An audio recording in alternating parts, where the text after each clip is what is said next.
Good morning, everyone, and welcome to Unlocking Net Zero, the way forward for local authorities. My name is Eric Brown. I'm CTO at the Energy Systems Catapult. Thank you for joining what is the fourth in a series of webinars being held this week by UKRI in association with KTN and Net Zero Week. These webinars are exploring and examining the role of smart local energy systems and the role that they're going to play in helping us to achieve net zero. And this session is going to focus on local authorities, what is happening now with respect to smart local energy systems, and what is needed for the future. So the program is in two principal parts. First, we're going to hear from our speakers. We have a group of expert speakers, as shown here, who represent a broad set of interests across the local energy landscape. And second, we will have a panel discussion, and I would encourage you to place your comments and questions in the chat, and we'll attempt to respond to as many of those as possible in the time that we have available. And we intend to finish at about half past 11. And just a very quick word about housekeeping. We are recording the session, and it will be published in due course. So you can look forward to that if you want to revisit some of the comments that have been made today. If we are to achieve net zero and we are to realize the promise of smart local energy systems, then we need to empower and enable and encourage a broad set of stakeholders to make properly informed decisions in a timely manner. Local authorities are going to play an absolutely central role in this. They already do much, but what enablers need to be in place for them to be successful as we move forward? And there are several, and these range from mandates to finance to skills to ambition. And I'm sure that our speakers will touch on some of these themes as they share with us their views on the way forward for local authorities. So without further ado, I'd like to ask our first speaker to join us, Polly Billington, who's Chief Executive at UK 100. So I'll invite Polly to share her insights and comments with us. Polly? Thank you very much, Eric. I don't have slides, but I do have a very unstable internet this morning. So do flag in the chat if there's anything in particular that I say that you can't hear. I'm struggling to hear everybody else, but I'll do everything I can. I think it's really helpful that we're having these conversations, but I think we need to be aware of the reality within which we are working. Key, I think, to understanding what is happening in the local authority areas is that there is enormous amount of ambition. As many of you will be aware, more than 300 local authorities have declared a climate emergency, but most of those are now going, what do we need to do in order to be able to respond to the emergency that we have declared? Transforming that political ambition into practical policy delivery and reality on the ground is a huge task, mainly because however much ambition the local authorities have and political will, they are short of resources, powers, and capacity to be able to do this. Now, some people will actually say, and I doubt if many of those people are on this call, but it's important to understand the external reality. Why on earth do we need to do local? We already have offshore wind, which has effectively decarbonised our power system by 40% and is going upwards. Why do we need local when we can do CCUS? Why do we need local when we can do hydrogen? Because the reality is that doing stuff at scale quite often looks like it is the best way of doing things. We agree that things need to be done at scale. Far too much of the local energy projects that our members celebrate are too exceptional, are too small, are too bijou, and they need to become mainstream and at scale. Now, why is local important when you have those grand national transformations of technology where the prices are tumbling? Because two of the most important sectors in order that we need to decarbonise are transport, how we get around, and homes and buildings and heat, because they happen in places. And we need to therefore transform those. The other thing is for those to decarbonise those things, not everything can be done at national scale. And this is weaning ourselves off the idea of everything happening in the same way everywhere, which is one of the things that we have got used to with our national grid, with our gas network and so forth. And we need to start thinking in a very different way about that. we started to try to understand what exactly the powers are that local authorities have got in order to be able to support them to use them better with the resources and capacity that they have already, and understand what the limits of those are. So I'll put in the chat, if I may, our piece of work, Power Shift, which is a comprehensive analysis of those powers, so that you can see the kind of work that we have done, which understands not only the powers that local authorities already have, but the limits of those powers, which is key to understanding why, despite the amount of ambition and despite the legislative powers that they have, not as much is happening at local level as it could do. And also what is needed, because let's remember that we have a scientific challenge which cannot be negotiated with. Politicians are used to negotiating. And what's really challenging about climate is that you cannot negotiate with the science. So instead, we need to harness the existing laws of politics and the policy and regulatory framework within which we work in order to be able to meet that science. And some significant scaling up. There are some specific things that are already happening that give us hope. We have the UK Infrastructure Bank. One of the pieces of work that we published last year was our research into how to finance the transition, and that recommended a net zero development bank. We think there is an opportunity for the UK Infrastructure Bank to have a considerable number of the characteristics that we were looking for in that bank. It needs to provide development capital to local authorities, not just investment capital, because that's obviously what the private sector can provide. And it needs to be able to have an advisory capacity to help local authorities to develop their projects, not just at the scale they're doing now, but at much wider scale. Whole towns and whole cities need to be transformed when you're thinking about decarbonising heat, understanding what technologies are suitable, understanding what the regulatory frameworks allow you to do, and then, of course, create a positive feedback loop to change those rules if they are actually making these things more expensive than they need to be. We also think there needs to be a coordinating central body to be able to provide some of the technical know-how that is currently being provided by the local energy hubs. We are really happy that the local energy hubs happened. We recommended that there needed to be some extra capacity for local authorities to be able to support the development of energy projects, and that will be key to being able to achieve net zero. But there needs to be some more coordination at national level, a critical friend that can help people access not only money but also know-how. And the other thing is, when we're talking about local, what it does enable is a multi-vector approach. There are many parts of BEIS who will be saying, oh, we're dealing with this bit, we're dealing with electricity, or we're dealing with developing hydrogen and so forth. But local authorities in particular deal with a whole community. They deal with that they either empty the bins or they manage the waste, depending on which tier of authority, and sometimes they do both. They're the ones who provide education. They also look after children, and they look after vulnerable adults. They're the ones who are keeping the lights on and also creating planning frameworks and giving permission for planning to happen. Some of them even own their own housing assets, as well as the public assets they might have in terms of leisure and so forth. All of those things mean that they are thinking about how a community responds to the challenge of net zero, not just how the system does.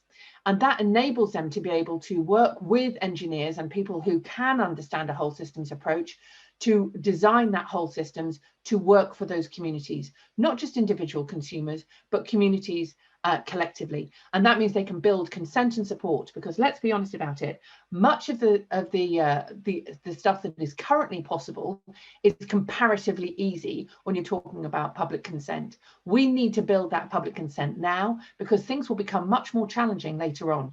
We also need to make the case that investment now will create rewards, not just financial rewards later, but also benefits now. So focusing on things like health and well-being, jobs and growth, prosperity, alongside net zero, mean that you can build a consensus for this kind of thing. Because remember, politicians can often change, administrations can often change hands. We need political consensus across terms so that these things happen regardless almost of who is in charge.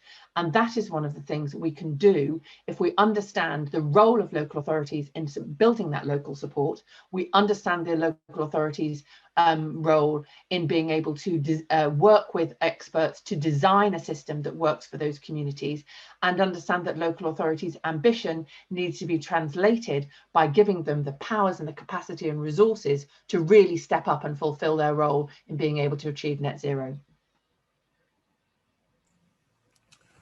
Thank you very much, Polly. Some really strong messages there, much appreciated. And I think just to respond to your point about why local, Rob Saunders in his session on Monday, I think gave a very succinct answer to that, is that we care about the places we live, which I thought was a really quite a good way to summarize our desire to see not only net zero, but to make our local areas really good places to live from a number of different perspectives. So thank you very much for your comments. Our second speaker this morning is Patrick Alcorn, who's Head of Local Climate and Energy at BEIS. Patrick, over to you.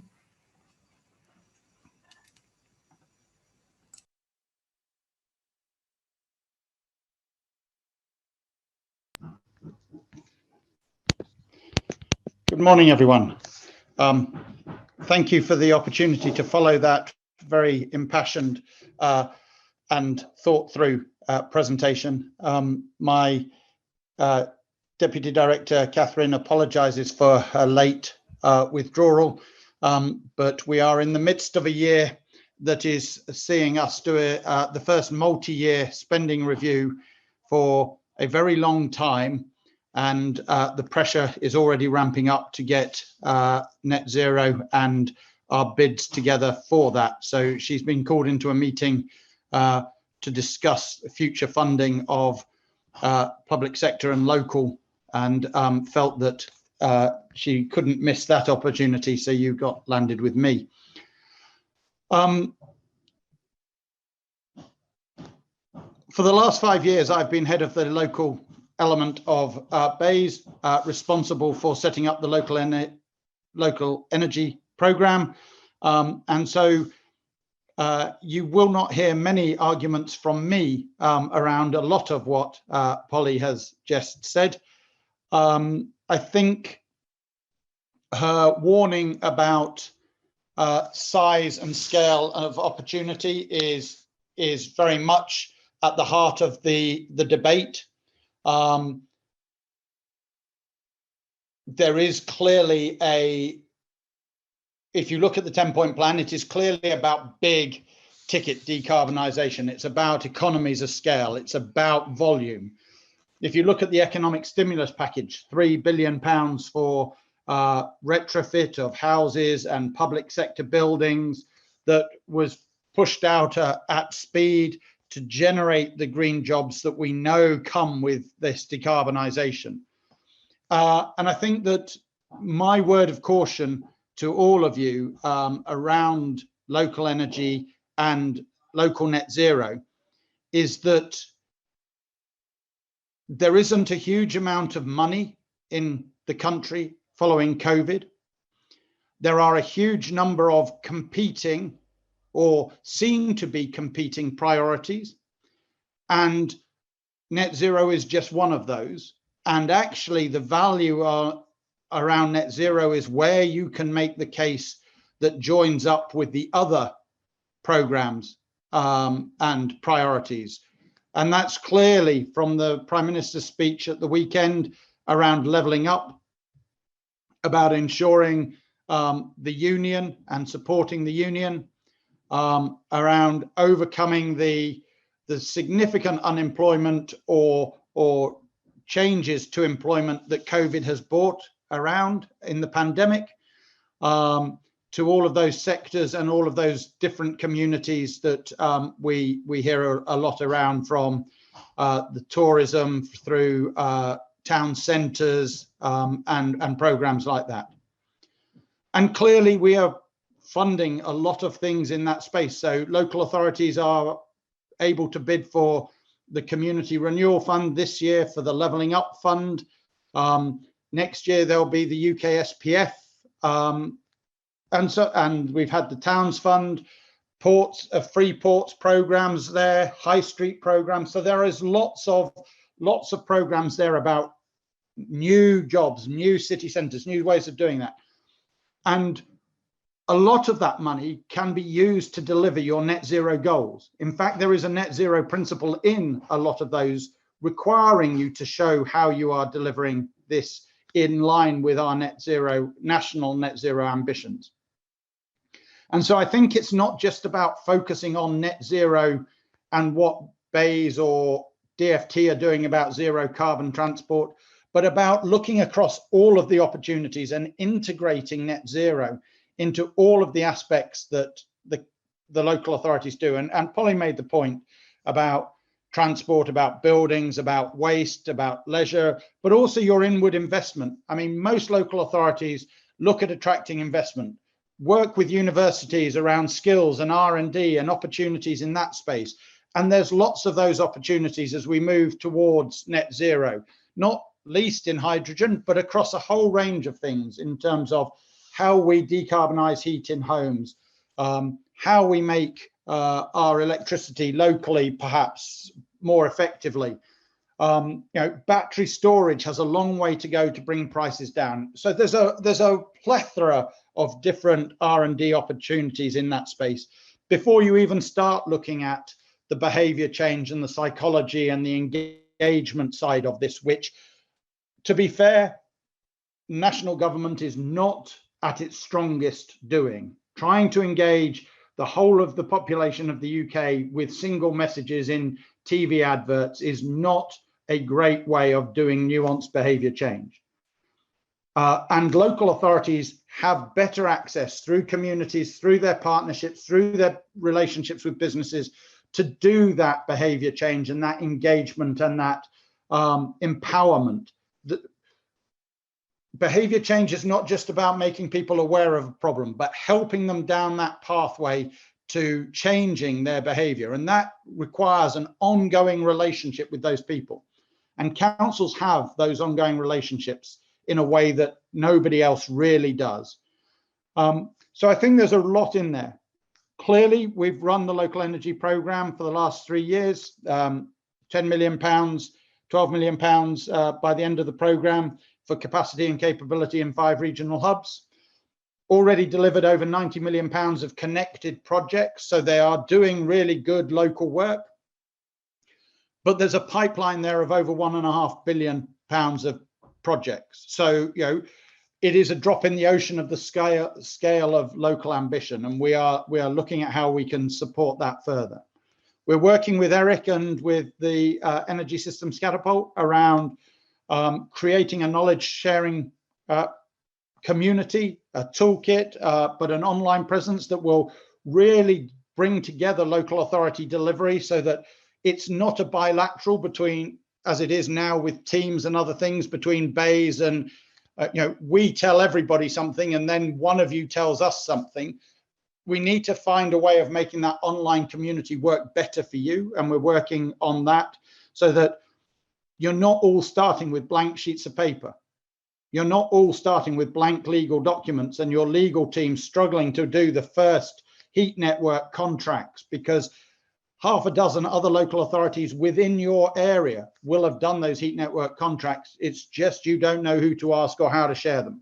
So how do we get that capability and that capacity working in tandem across the country to pull together to deliver more? And then I think, Polly's talked about green finance, and we've seen the work that Abundance have done with their municipal bonds in Woking and Warrington. We've seen some of the other programs that have come on, work that the Green Finance Institute that we've set up have done around local, the work that the Social Investment Institute are doing, Impact Investment Institute. So there's a lot of interest in funding at a local level in a way that national programs don't tend to be able to leverage the money. And I think it is that leverage, when you look at the speech that the Prime Minister made, it is that leverage at a local level where you can use a small amount of public money to attract and draw in significant commercial money. That is where the local net zero and economic recovery come together in perfect harmony. And that's, for me, why local, bringing that integration together so that you can deliver at scale, at speed, and efficiently for the supply chain, for the investor, and for the communities you serve. Thank you. Thank you very much, Patrick, and we definitely appreciate you stepping in at the last minute. We're delighted to have you with us today, and thank you very much for your comments, in particular, I suppose, for reminding us of the context in which we're trying to achieve net zero. It is really an integrated solution across communities. So your comments are very welcome. I would also again remind the audience to put your questions and comments in the chat, and we'll be coming back to those in the next part of the program. With that, I'll turn to our third speaker, Sean Noone, who's head of local carbon at Greater Manchester Combined Authority, and I know has some real experience of delivering smart local energy systems. So over to you, Sean. Thank you, Eric. Good morning, all. As you can see here, our target for Greater Manchester is 2038, which makes it even more challenging than the words that Patrick's just given now, and equally the ones prior to that from Polly. Go to the next slide, please. But here in Greater Manchester, much like everywhere else around the country, we have a plan. How do we get to 2038? We know it's challenging, but first and foremost, it's about creating the plan, and then from there, disseminating that to everybody, because everybody has a part to play. Our plan is 2019 to 2024, 5-year plan, and then we'll review again and break it down into more manageable chunks out to 2038, working with everybody from residents through to government and stakeholders alike. Next slide, please. So when we refer to the plan, it's about equally understanding what's the scale of the challenge, and we're under no illusions, none whatsoever. The graph you can see on the screen has a grey line at the bottom. This is a science-based target from Tyndall, which is basically our carbon budget.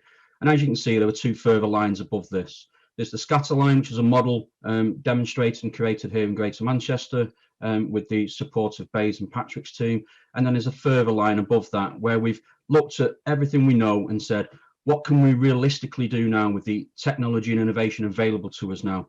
And that's the red dotted line. And that is effectively extremely challenging, but again, the realism and pragmatism of where we are. That leaves the green dotted area that says we need further innovation. So our plan takes into account where are we now, where do we need to get to, and what's a science-based target?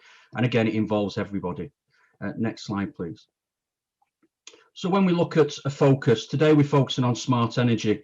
And for us here in Greater Manchester, it's about starting at being informed and then getting to optimization.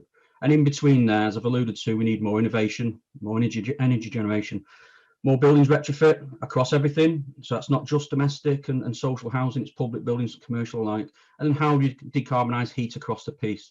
But penultimately, how do we optimize all of these different technologies to come together, and how do we and where do we put these? Next slide, please.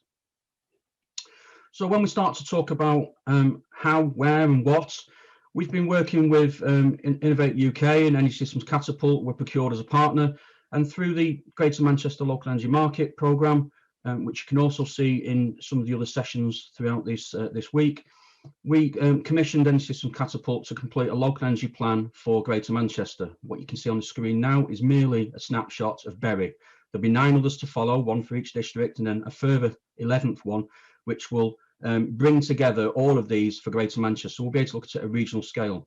On the left-hand side, you can see where, hopefully you'll be able to see some of the areas targeted and highlighted for particular types of measures. If we know what type of measure is to be installed in an area to get us to net zero, then we can work closely with the likes of Electricity North West, our DNO in the North West, and Cadence, our gas network operator.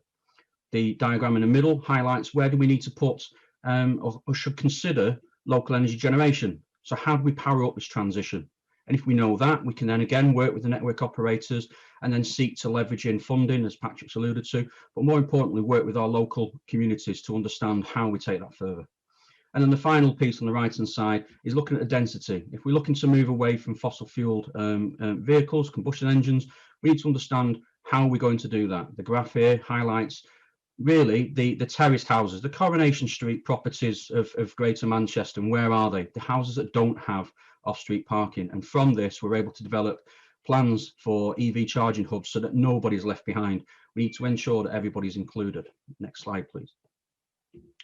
So when we take that on further and we look at the actual potential for renewable generation, again, here is a snapshot. So under a program called Go Neutral, which is informed by the work I've just alluded to, we've looked at, we've looked at a number of partners, several there, and that looks at different plots of land, car parks, buildings, and what can we do with them? So rather than asking a question of, is it all for energy? Can it be nature recovery? What is it? We've looked at it all and we've said, actually, we've got circa 4,000 pieces of land across the entities you can see there that could accommodate land, ground mounted generation or storage assets, car parks alike and buildings.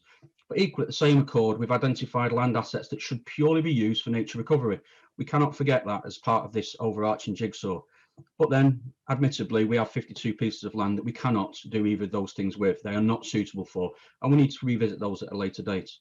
So from an investment point of view, next slide. From an investment perspective, those assets there, and when we look at it across the whole of GM, we understand that the Go Neutral programme could look like, over the next 3 years, circa £155 million worth of capital investments.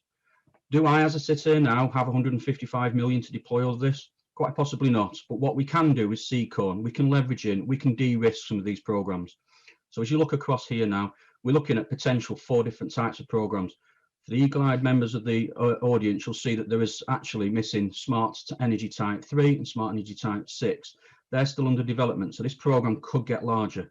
But the reality is if we know which buildings we can put solar PV on, which land assets we can do, which car parks, etc., we can then work with and create a framework for the future, a smart energy framework that could deliver smart energy generation and assets for the community and for Greater Manchester. Next slide, please.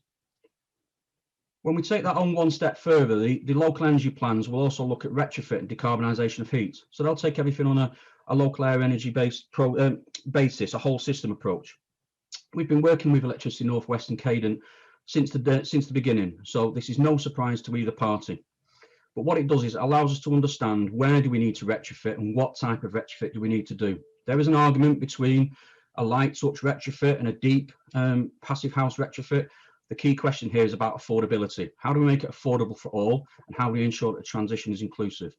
If we use this information here, it gives us an understanding of our place, so we can then support local and national policy, create place-based approaches, provide market confidence through investment frameworks, but more importantly, allows us as a local authority to maximise the opportunities that that Patrick alluded to just before. So we are delivering Green Homes grants, and we are delivering social housing decarbonisation schemes now. And we will look to bid into green heat network funds at a later date, and again levelling up funds, etc., because we will be informed and we'll be as prepared as we possibly can. But moving forward, next slide, please. We need to ensure that this is optimised. So if we were to deliver all of the things we're talking about, so if we were to deliver the renewable technology, the battery storage, the on-roof renewables, homes as energy systems or homes of the future, and then industry of the future, how do we make all of that work? There's a lot of energy moving around at a local level, and through that we're planning the design of the local energy market, which in our mind will act as the eBay to bring together the aggregators of the world that already exist and the trading desks that equally already exist. So now everybody from a property basis or an asset owner to be able to control that asset in the future. And for us, that's where optimization should sit. Next slide, please. So in summary, my final slide, we need to have a clear direction, scope and plan. We believe we've got that with the 5-year environment plan. Is it perfect? Is anything perfect? But it's our plan and it's what we're looking to deliver. You do need good and available data, and you do need early collaboration with your network operators. We've been collaborating with ours for some number of years now, but in the last 18 months, 2 years, that relationship has really come to the forefront, and it's allowed us to take things forward. Investment, national and local, goes without saying, but we also need to leverage in external. But critically, it's about being informed and then looking to be optimised as we decarbonise our energy system. And that's me today. Super, thanks very much, Sean. And I think the real message there is the scope and scale of the challenge of actually doing these things, and I suppose also in association with the challenge, there's also revealing the opportunities that go with that. And I also note your reference to the need to engage with the infrastructure providers. It's really quite key to being successful. So many thanks for your contribution. We'll now turn to our next speaker, who's Alex Pearson. who's the Principal Regional Senior Energy Projects Officer at Nottingham City Council. Over to you, Alex. Thank you, Eric, and good morning, everybody, and thank you to Sean, Patrick, and Polly, and potentially, especially, thank you to Patrick, because it's his department that funds the regional energy hubs, of which I am a part of through the Midlands Energy Hub, a little bit of which I'm going to talk about today. So, just a little bit of a delay there that caught me out with the click of the mouse for the next slide. But as I mentioned there, through Patrick's very deep pockets, very kindly funded the Midlands Energy Hub, which is one of several energy hubs covering most of England. Nottingham City Council is the accountable body, so that's where the Nottingham City Council connection comes in, and the City Council obviously has carbon neutral 28 schemes and quite a history of implementation of low and zero carbon technologies, and has in some ways been a bit of a trailblazer for some technologies, and we make use of that expertise within the Midlands Energy Hub. Within that hub, we have 9 LEP areas, and we have 1 officer per LEP. I should say, I've just noticed it says per hub. That would be stretching things a little bit. And we're currently working on projects around about that 395 million in total when I looked at the spreadsheet the other week. So that's a reasonable pipeline of projects, and there's a variety of technologies in there. We're here to provide support to local authorities and local enterprise partnerships. So we can look at anything from pre-feasibility, is this a good idea? Is it worth bidding for? Or is it worth getting consultants involved at this stage? And we can take it there. We can look at funding applications, and we can sort of build in and really kind of cover some of the things which Polly mentioned actually earlier in building that capacity at a local level, and particularly some of the challenges around the decarbonisation of heat, which is especially a subject that comes up an awful lot. And of course, at the local level, councils may own stock, as mentioned before, and as Sean has touched on. And I think one of the other things as well that Patrick mentioned was that if we can mesh our low and zero carbon projects into the wider agenda, especially on the health side of things, then that's going to be helping a great deal in the sell of these in a times when we're not awash with cash for some of these projects. One of the things which actually we've made use of through the hub is another BEIS funded initiative through the Greater Manchester Combined Authority. So a nod to Sean there as well. They have a spreadsheet which allows you to work out social value and health value associated with your projects. So it will actually put a monetary figure, all based around Green Book data, on things like the reduction in particulate emissions from electric vehicles, for instance, in town centres, and that will quantify the benefit to the NHS of that particular measure. So it's proved a very useful tool, and that's what the hub's all about, really, making use of what's out there already, and kind of being a central repository for it before distributing it out to local councils where we're involved at an officer level, where we can help to get these projects moving. So through doing that, we're looking to increase the number and the quality, and as been mentioned by the previous speakers, the scale, to really scale up on these projects and make those connections. Awareness about what you can actually do, and working with local authorities that have declared climate emergencies as well, because as was mentioned before, quite a few local authorities are at this stage where they've declared the emergency, and it's well, what do we do next? How do we get to the implementation stage? So we're able to assist in that. We also look to bring in private sector investment as well, because some of these low carbon technologies are also opportunities and should be viewed as such, and can be broken down into parts which can be best supported by the private sector and some which can be best supported by the public sector. Example of that might be a heat network, where the pipes and the distribution infrastructure represent a long-term investment, but the heat generating equipment might have a much shorter return if separated out like that from the project. So they're the sort of things that we look at. These are the areas that the Midlands Energy Hub covers, and obviously the other hubs are broken down in a similar way by their local enterprise partnerships. So if you see an area which you represent on there and you're not already in touch with the Midlands Energy Hub, do shout out and drop an email with anything that you might be looking to get some assistance on, or any projects that you might like to make us aware of, which is perhaps more important, so that we can do that linking together piece and join up the dots, as it were, on local energy. Sorry, there is just a little bit of latency with my connection here, so just as the slides come out. We, as I mentioned right at the start, and I suppose the start stage for a lot of projects, is kind of concept development and pre-feasibility. So for instance, we might be approached by a council, or we might approach a council with an idea for a project, garner a bit of support, see if they're happy to run with it, develop a few high-level cost and energy models for them so they can see the potential impact, and then that's the stage which then they can say, okay, we're going to take this a bit further, and we'll engage consultants, or we'll bid for some consultancy funding and take it there.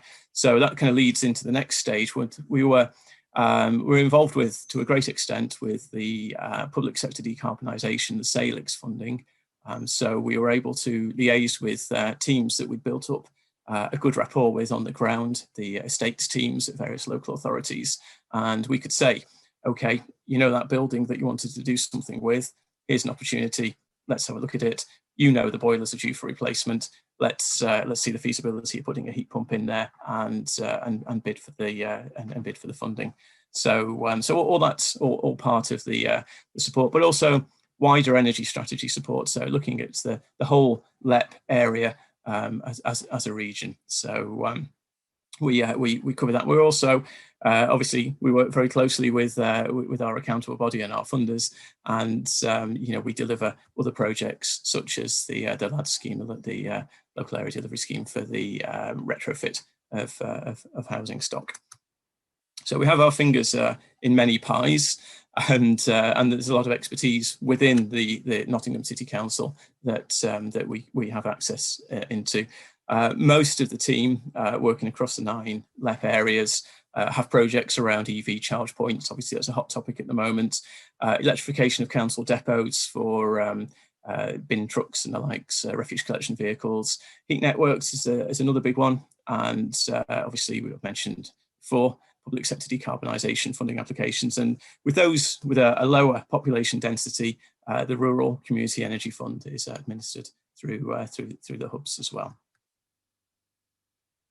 Sorry, I'm having to go quite a gallop here, but we're coming to the end now. So in the little piece in the agenda, Energy Sprung is mentioned, and this is a deep retrofit scheme, and it's a partnership between Nottingham City Council and the social homes provider there, Nottingham City Homes, and it's very interesting. There's a 3D model done of each building, and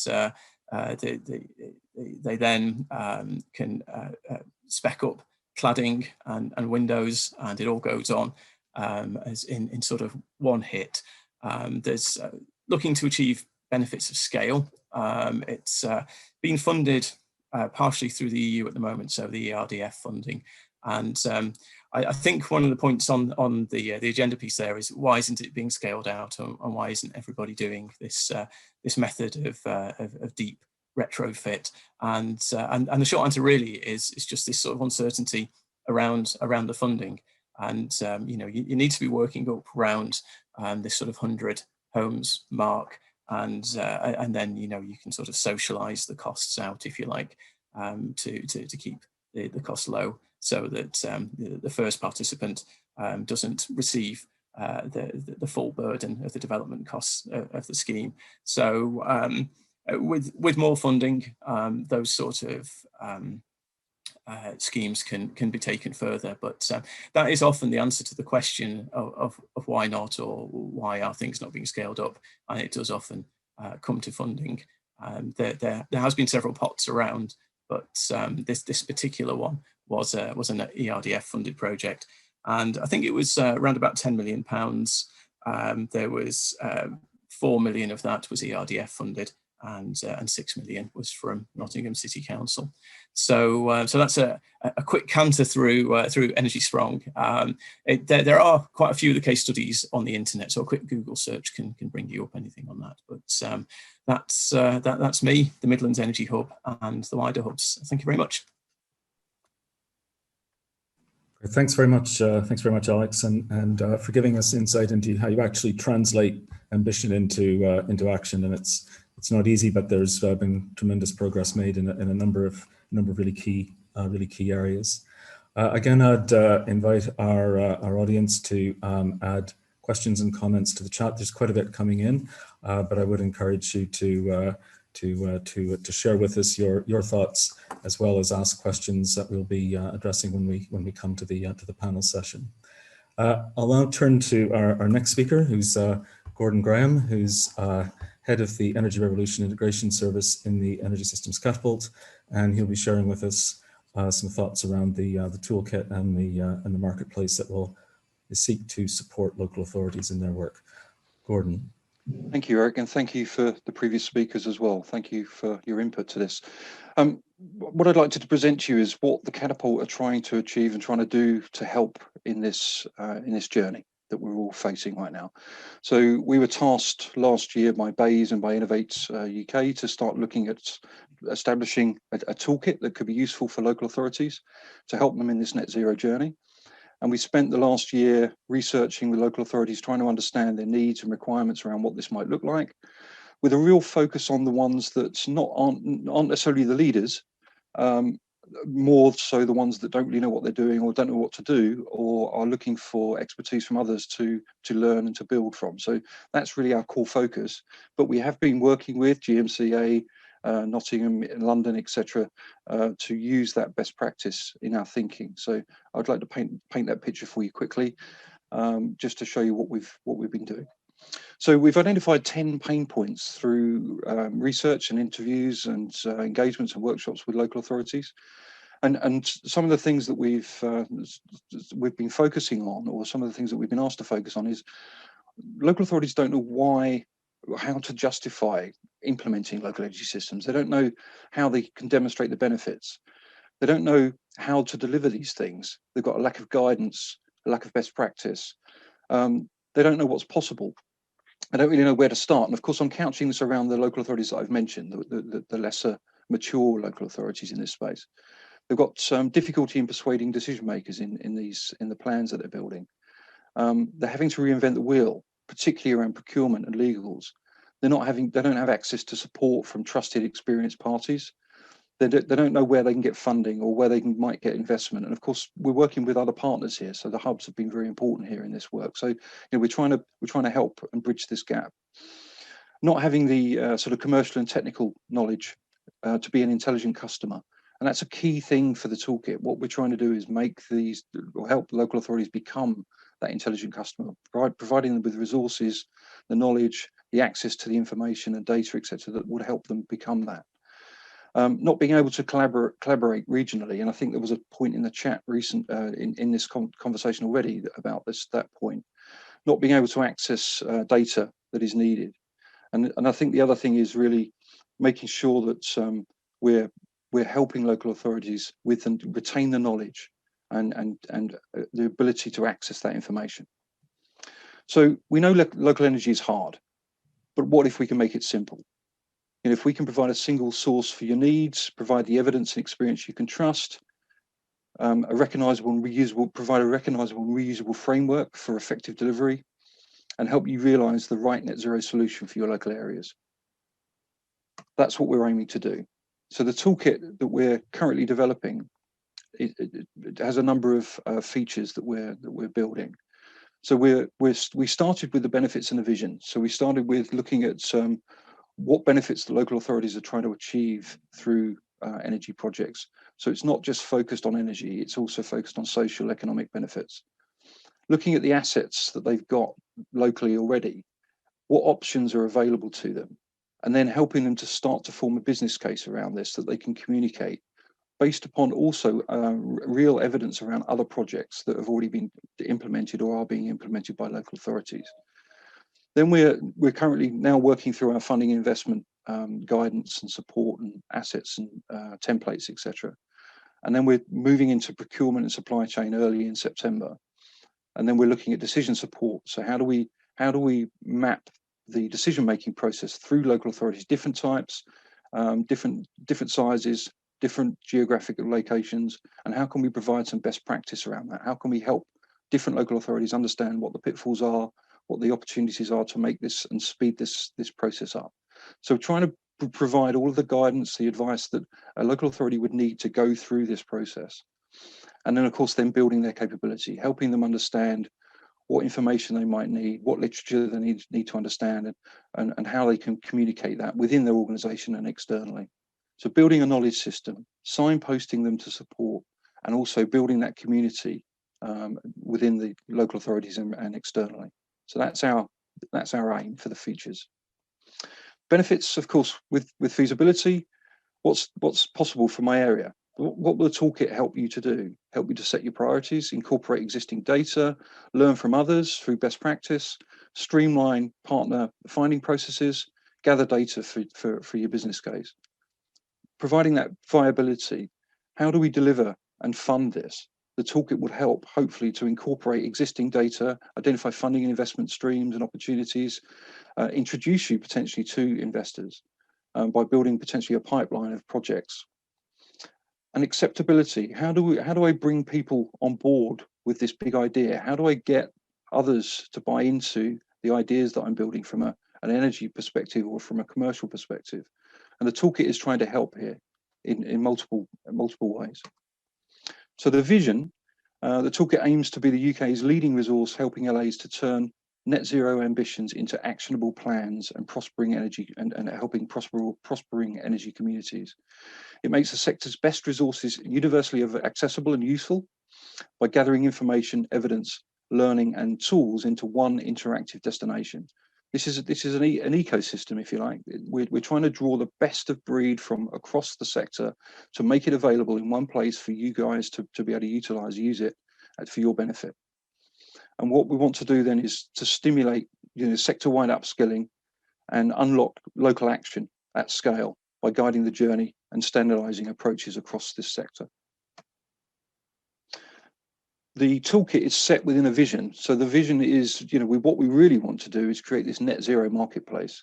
And I've put a red box here in the space where we're really focusing right now.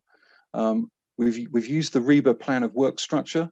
And what we're looking at the moment is in the planning, concept design and spatial confirmation areas. We're looking to broaden that and expand on that as we grow this thing and build this thing. That will be the free available access information for local authorities, their partners, communities, etc. As this thing develops, what we're also very aware of that they are going to need expertise. They're going to need to buy expertise in. They're going to need to access tools. So we're also then thinking about, okay, if we build this structure and we put the information in and the guidance and we get people using it, then we can then start to bring those tools and that other expertise in. And some of the capabilities at the bottom of this diagram, you'll notice that there's very much a strong focus on community. So it's bringing people together to share experience, share knowledge, and also to rate the use of some of these tools and some of these services, etc. So that's the vision. And of course, the last slide for me really is the community is so important here. The sharing of knowledge, the sharing of experience across the sector, from communities through to the hubs, through to other partners, local partnerships, UK 100, etc. Making sure that we're all built into this ecosystem so that we're all helping on this journey. I wanted to do a demo on this session today, but we haven't got time to do that. So we've set up a demonstration this afternoon in our exhibitor section on the platform. And to find us, just go to the exhibitors heading on the platform and find Eris, and then you can click to join our booth from 12 o'clock this afternoon. Thank you very much. Great. Thanks very much, Gordon. And I would encourage those who can to take advantage of the opportunity to see the demonstration. It'll give you some insight into the thinking that's being put into the toolkit and how that could provide valuable support to local authorities. So thank you very much, Gordon. We'll now turn to our last speaker, who's Jan Webb, who is representing the Energy Rev academic consortium, which supports the Prospering from the Energy Revolution programme. Jan. Thank you, Eric. And thank you very much for the invitation to join you, and to all of the previous speakers who have set my bit up to make my job very easy for me. Thank you. So I'm going to give a very brief research perspective based on over 10 years of research on questions around local authorities, energy and climate change. And using two particular pieces of research this morning, both of which are up on that slide there. The earlier one, what we know about local authority engagement in UK energy systems, looks at every local authority across the UK and what they were doing back in about 2017. Now, we updated that with considerable help, I have to say, from many local authorities and related agencies around the UK just last year to ask what would be needed to take the ambitions that we know are there and that speakers have already said that local authorities have for net zero climate emergency plans, and to turn that into reality, to make that happen. So the first thing I want to say is, of course, the key reason why those ambitions are not being followed through straightforwardly, and the demands on local authorities are considerable here, is that it's about fundamentally the shrinking budgets of local authorities, the constant restructuring that we've seen happening during our research, and of course the major demands on local authorities at the moment who are at the front line of health and social care issues. So their scope for this kind of discretionary action on energy is shrinking. It has always been in the discretionary sphere, but that is being quite severely constrained at present.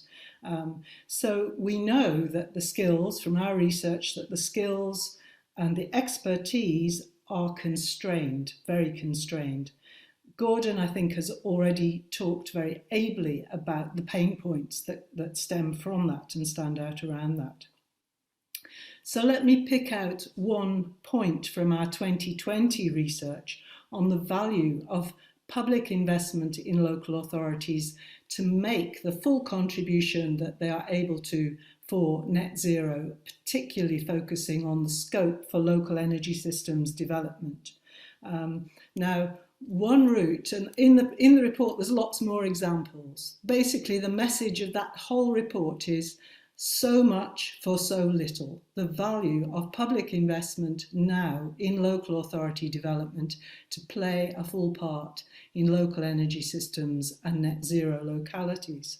So one example from that 2020 research looks at the ELENA funding, the use of European Union ELENA funding, which is the European Local Energy Assistance Programme, which was taken advantage of by something like 180 of our UK local authorities. They received assistance to develop basically a local energy team with all of the technical and economic and community and project management and analytic skills that are so hard to assemble within a conventional local authority budget. Now, this was not for the faint-hearted. The ELENA programme had a leverage factor of 20 to 1, so 20 euros for every €1 in funding, or else pay the money back kind of risk attached. UK local authorities received around 23 million euros in grants, but that 23 million, the small blue triangle on the slide there, led to about, well, a considerably larger investment. I'm scrabbling in my notes now, 859 million. I can't even see my own slides properly, sorry. 859 million euros in local low carbon investment. That's a leverage factor of about €1 to 37 euros investment.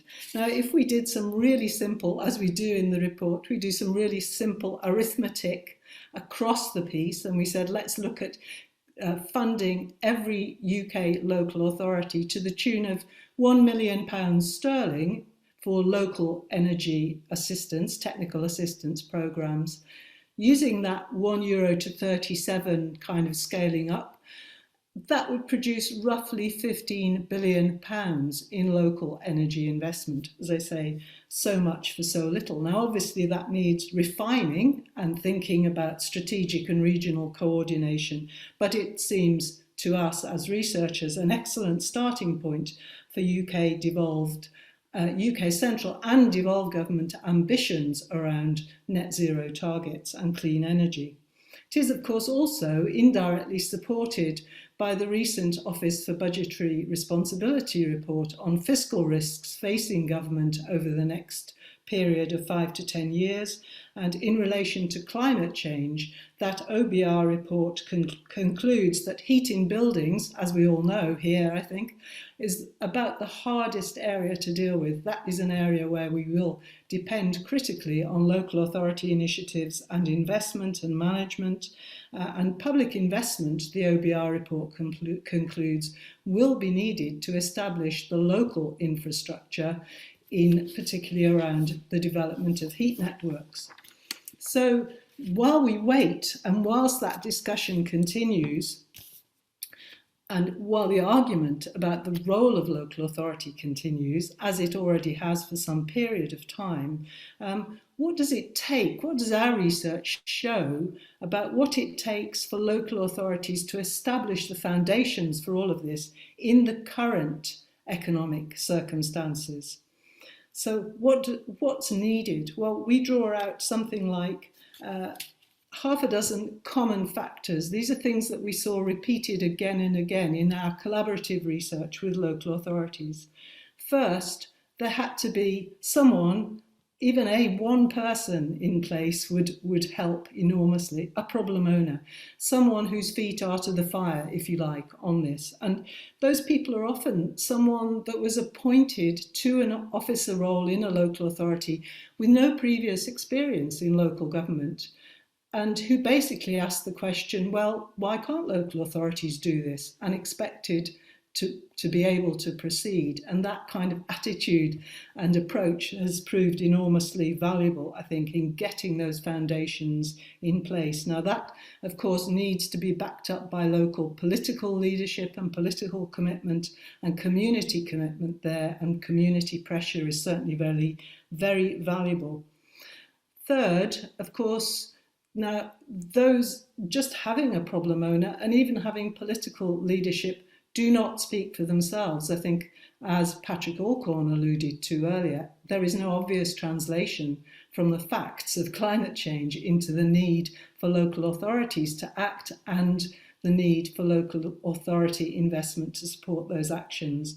So you have to have some skilled officers and political leaders who can explain the point, who can explain to the less willing all of the benefits of that local energy investment in terms of jobs, revenues, welfare, better places to live, as we know, better, stronger and more resilient communities. So who can articulate all of those synergies and virtuous circles?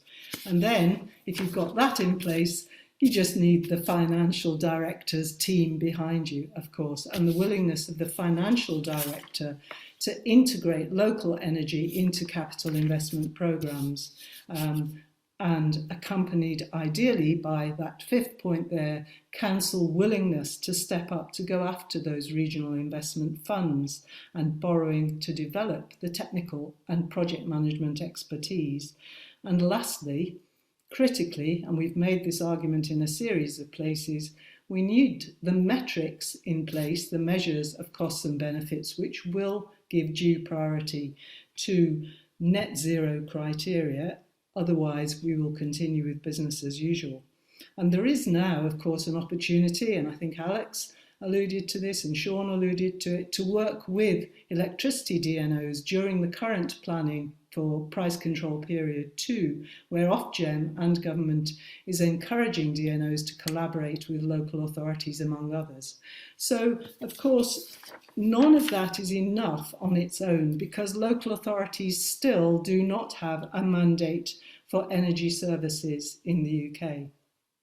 Work is in that sphere of discretion. So our argument is that this needs to be backed by government action, and that was supported by the National Audit Office England comment last week that in fact the approach to funding net zero work at local authorities is piecemeal and that their role is not clear and that government needs to act on that.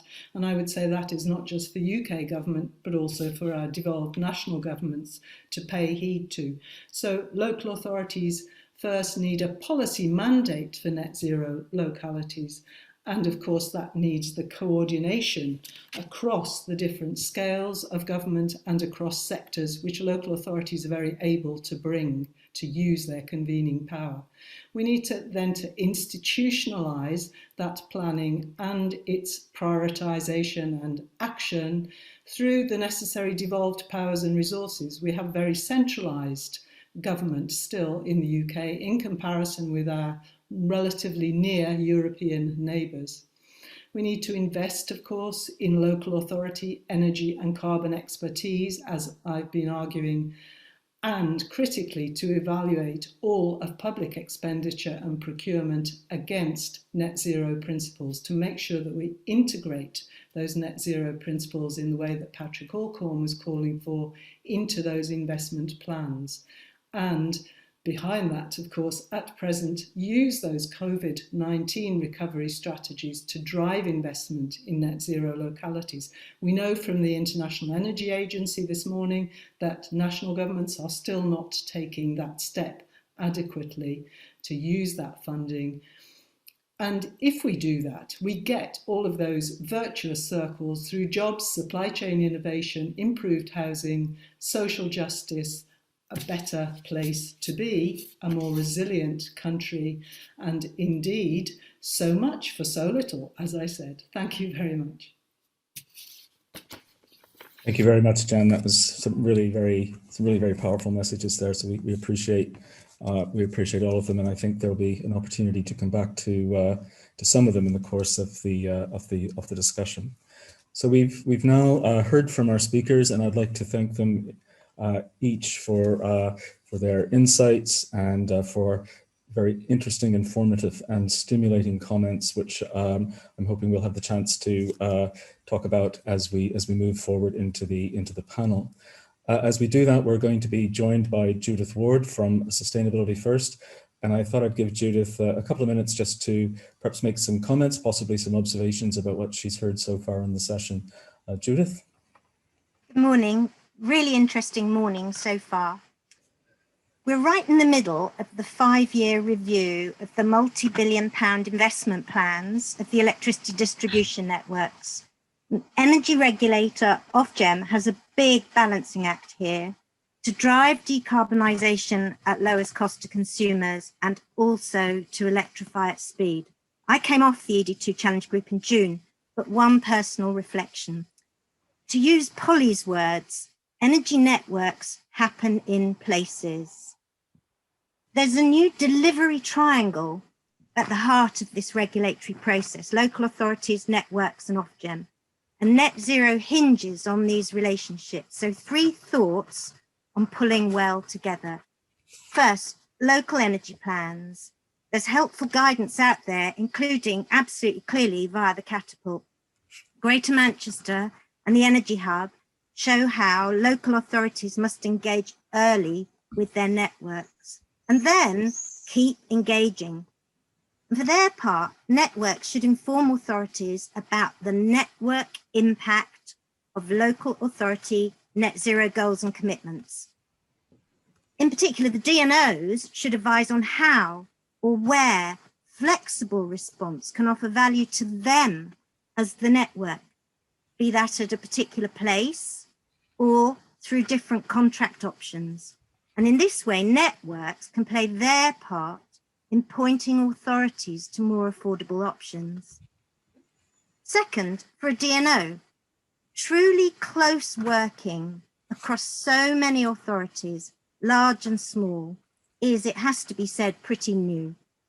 DNOs are gearing up, including getting better data out there.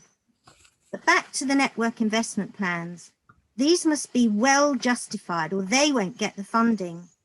So from their side, local authorities can support DNOs in their funding case to Ofgem, in particular being clear on how far local authority schemes are more or less certain, funding sources included.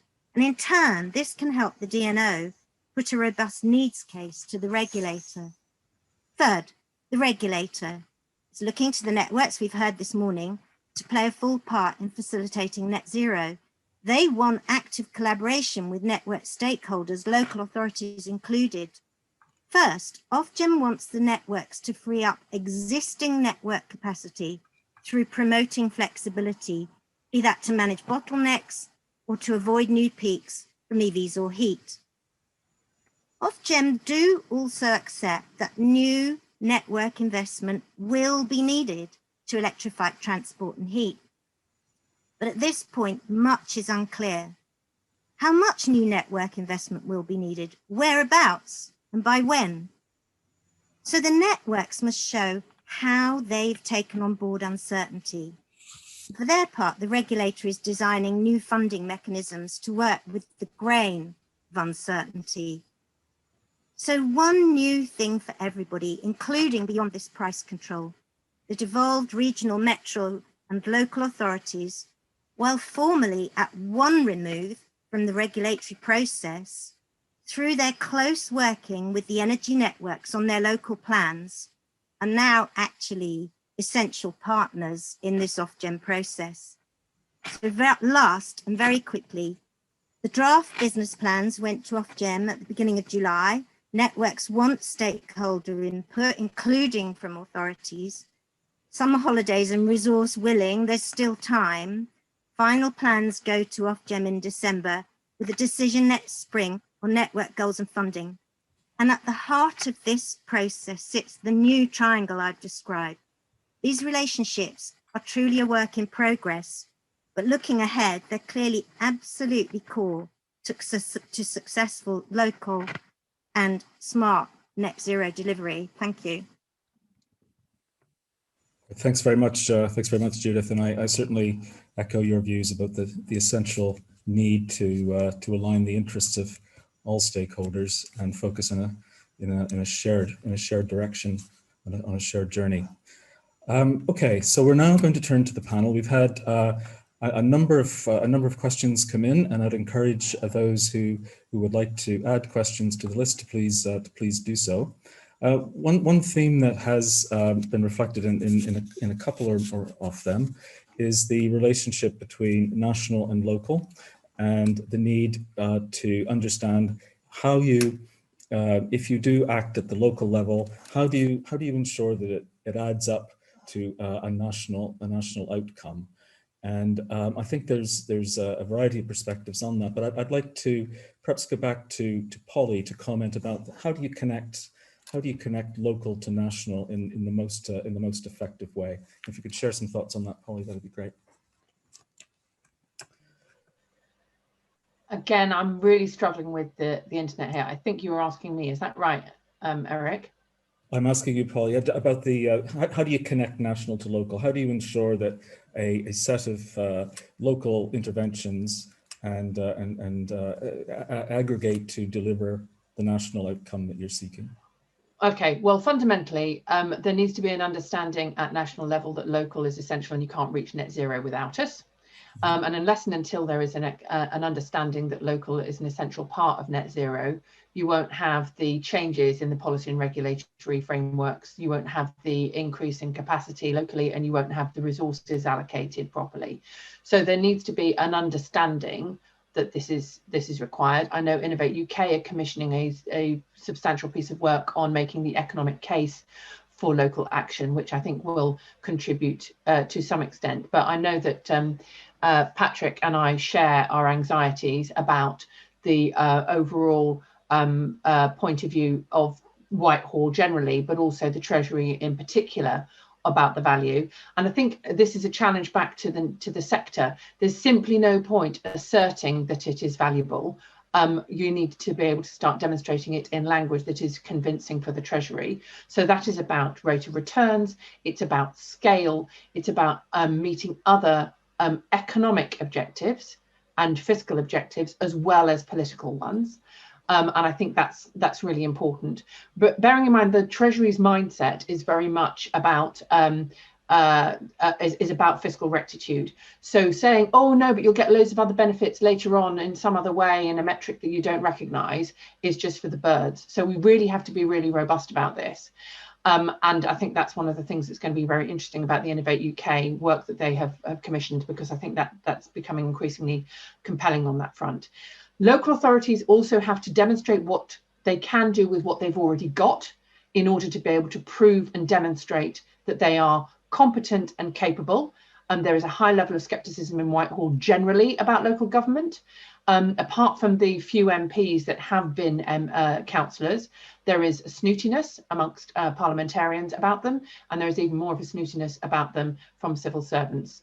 So I'm just giving some home truths here. And there needs to be a practical design of what a funding mechanism would look like that doesn't just look like, oh please sir, we want some more. Now I know that local authorities are skint. I know they've experienced 10 years of austerity. I know they've now got the massive pressure of the pandemic, and they've got the ongoing burden of adult social care, which are all much more pressing, let me tell you, to local authorities than climate change, even if they have declared a climate emergency. So going along to local authorities who are struggling to balance the books and telling them they've got another thing they've got to spend money on, unless you can tell them that they've got it meets some compelling other metrics, is a real challenge. If we can manage to get the national government to understand the importance of local, other things will flow from that. They will provide competence and capacity. They will provide advice. We've already managed to secure that from the UK Infrastructure Bank.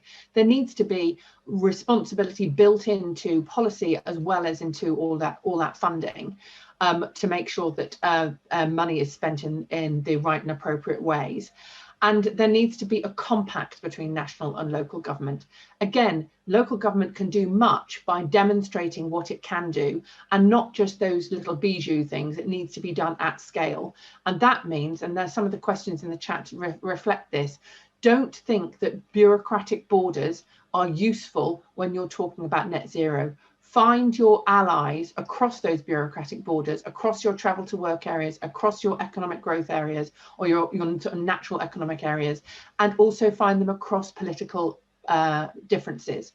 The point about political consensus is really important. We've managed to secure the support of the previously Conservative County Council, the Liberal Democrat District Council, and the City Council in Cambridgeshire, right? All different, and the Labour City Council. Why? Because they all recognise that climate change is important and they need to tackle it. That isn't without its political tensions, but without resolving those political tensions and finding some consensus, it's much harder, frankly, for national government to engage with local government on that.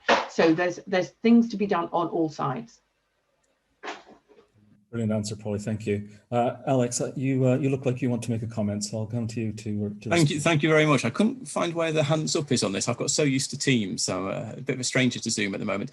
Yeah, I think it's really important for local authorities to work to their strengths as well. You know, if you have an energy from waste plant on your patch and you're not using the heat from it, you know, look to those sort of areas first, especially on decarbonisation of heat, and try not to duplicate provision. You know, each area has low carbon strengths. If you're a local authority that has a large amount of housing stock, you know, look to address what you can do there before you maybe start to look at, you know, very large grid connected battery storage, for instance, because there's lots of solar PV provision, especially, and that's becoming an issue for the grid as to what you can connect and where.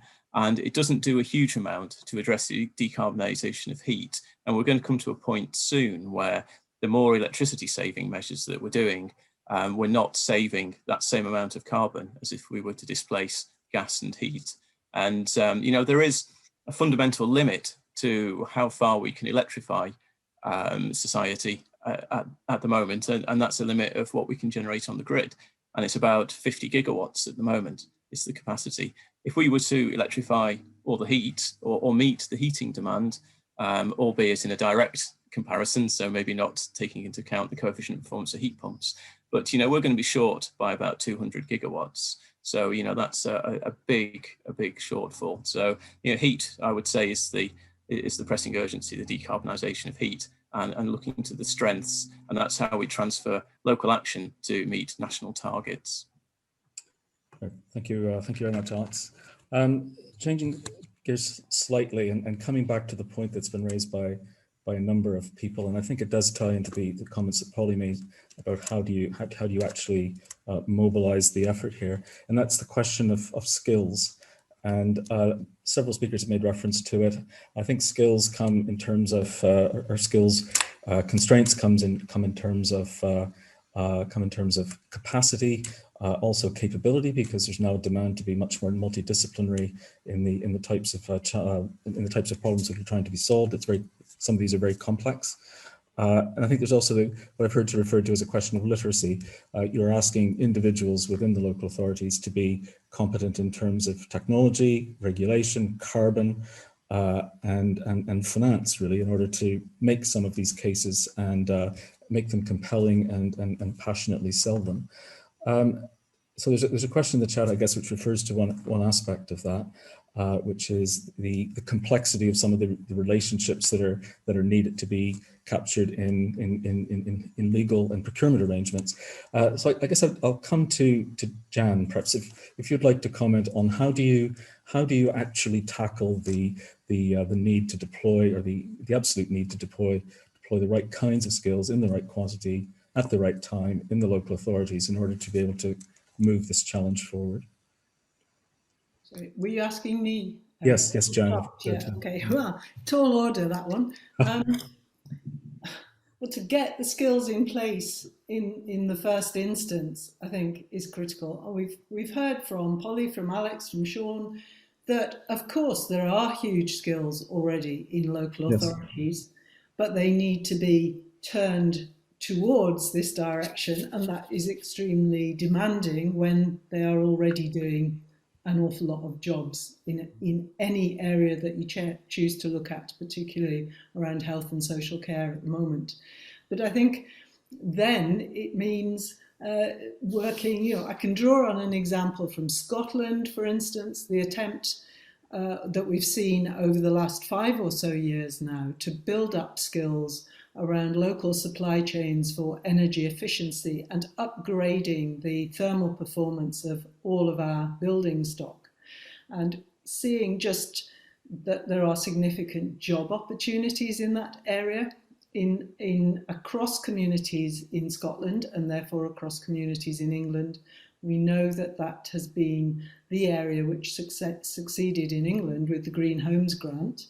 It was when local authorities came into that part, because they have the reach into local businesses to help rebuild those SMEs and to rebuild the skills around the upgrading of our building stock. Well, I'm particularly interested, for instance, in the way that the strategy over the last decade probably has been to drive down costs to the bottom line to get the cheapest housing insulation done in any way possible. What that has tended to mean, and there's good research behind this which I can provide links to, is that you drive labour costs down to the lowest common denominator, and you build in lots of subcontracting and outsourcing. And what that does is to dilute the responsibility for the quality of the end product. So we end up with lots of substandard energy efficiency work, when actually what we need is, again, responsible, high quality, highest standards of work. And I would suggest that that needs rather simpler and shorter subcontract chains. And again, that strategic investment through our regional skills and training and further education, and indeed higher education bodies, to develop the skill base to do this. I can't believe, actually, I started working on energy efficiency in housing in the 1970s when it seemed a no-brainer to improve all of this, actually in Nottingham City, working with Nottingham City Council as a small employer, using long-term unemployment funding and so on and so on. I can't believe we still haven't managed to put the kind of quality controls and high performance skills and innovation systems in place to achieve that. It is very easy to measure the value of it, lots and lots of evidence, but we seem to be unable to produce it. So I'll stop there. Probably others more informed than I am on particular skill questions. I've just become mindful of the time, and we haven't got very many minutes left. So what I thought I would do is ask the ultimate question of each of the panel members, and basically as you look forward to enabling, as you look at the demands that are being placed on local authorities and the opportunities that they have, what is the one thing that we would highlight or prioritize as the key enabler that we need to provide to local authorities in order for them to be successful, particularly in the context of smart local energy systems? And what I'm going to do is just go around the panel and give each of you a minute to tell us what you think the highest priority thing is. It's really, I think, quite a tough question actually, but I think it'd be interesting to see what people say. And I'm going to start with Judith.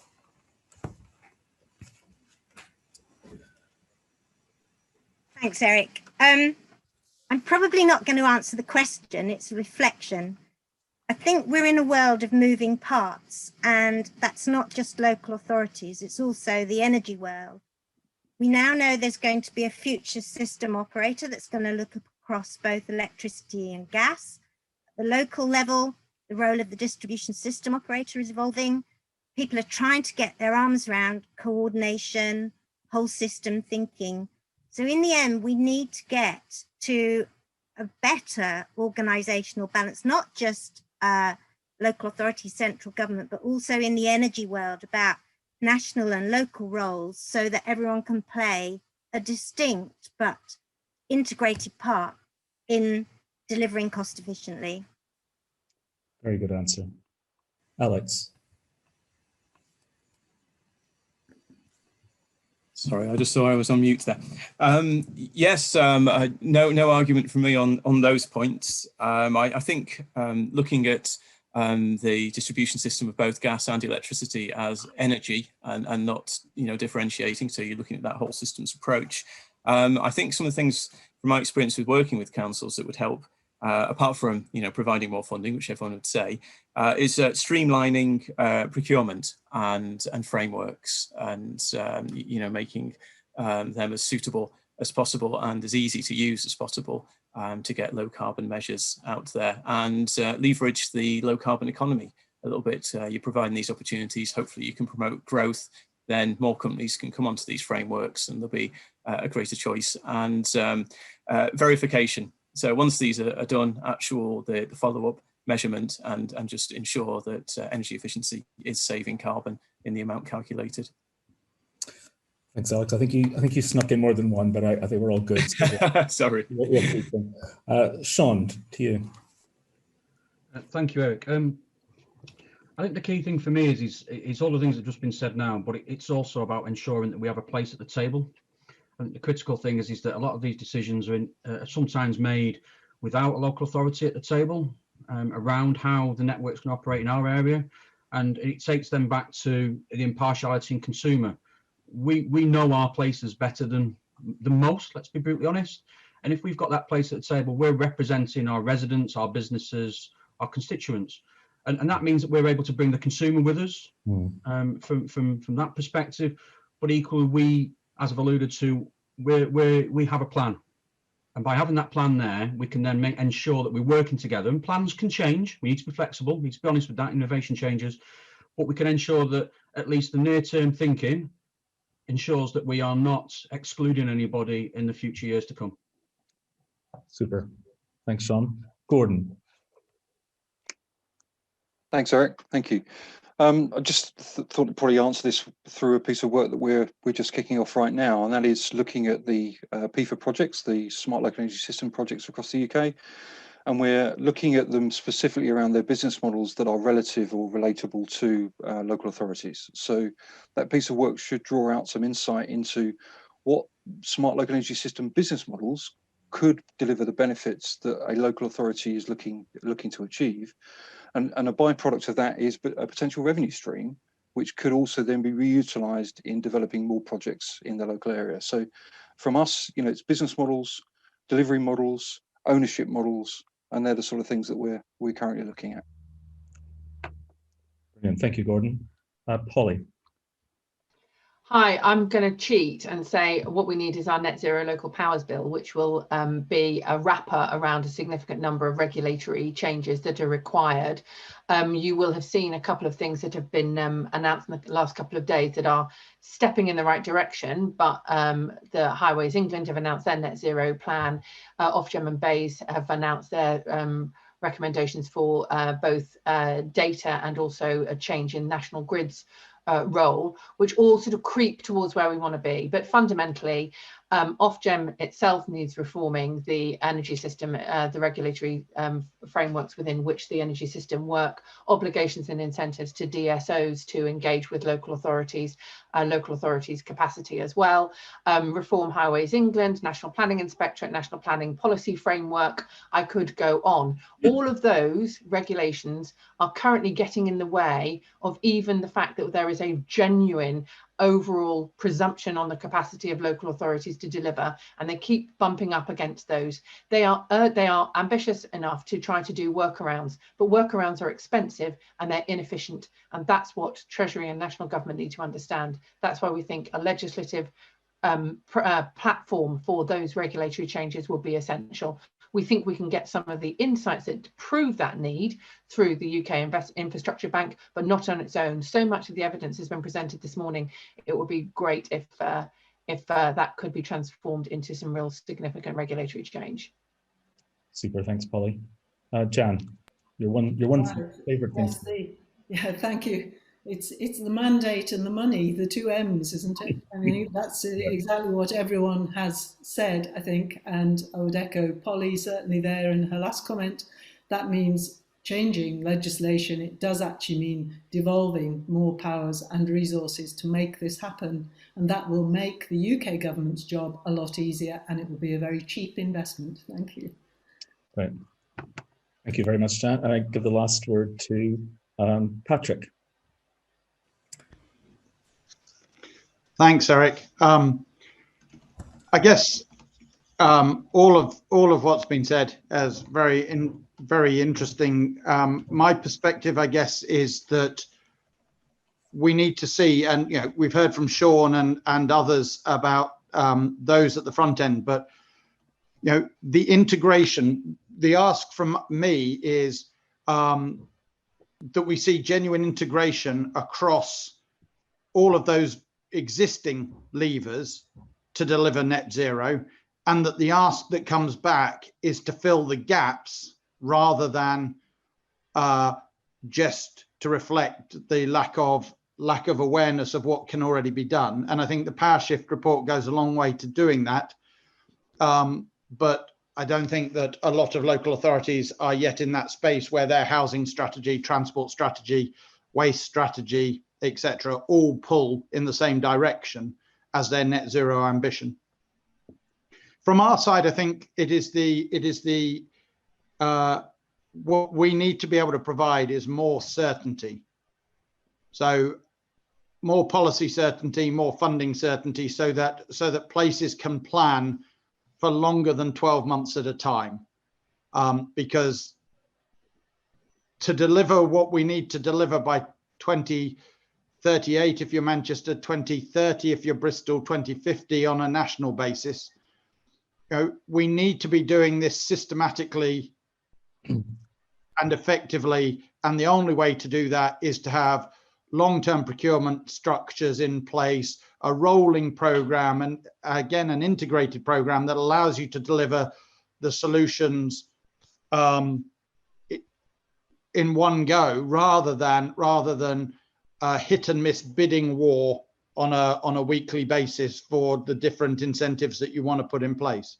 So I think that policy and that funding certainty is the thing that I would say is even if it's not the policy or the funding that you want at the scale that you want, knowing what it is for the next 3 to 5 years allows you to work within that framework.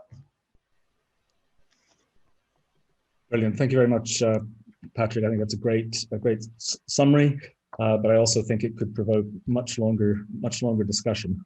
And sadly, we are already just slightly over time, so I'm afraid we're going to have to draw the session to a close. But before doing that, I'd like to thank everyone who attended today, and for those who put comments and questions in the chat in particular, thank you. But we're delighted that all of you could be with us. I want to thank the panel, who I think made some really insightful and stimulating comments. I'm hoping that they will lead to further discussions in the course of the remainder of the week and some of the other sessions that are taking place. On that front, I'll draw your attention to some things that are coming up. I'll make reference to the fact that there are huddle sessions with some of the speakers, and I think there's some links on your event screen if you wanted to join them. There's been mention made already to the demonstration of the toolkit, and the slide on the screen at the moment tells you how to join that. I'd also encourage you to join the session this afternoon, which is local energy systems for local communities and consumers. That will be starting at 2 o'clock. So I would encourage you to join that if your diary permits. And so with that, all that remains for me to do is to say thank you once again. I hope you found it an interesting session, and I wish you a very good afternoon.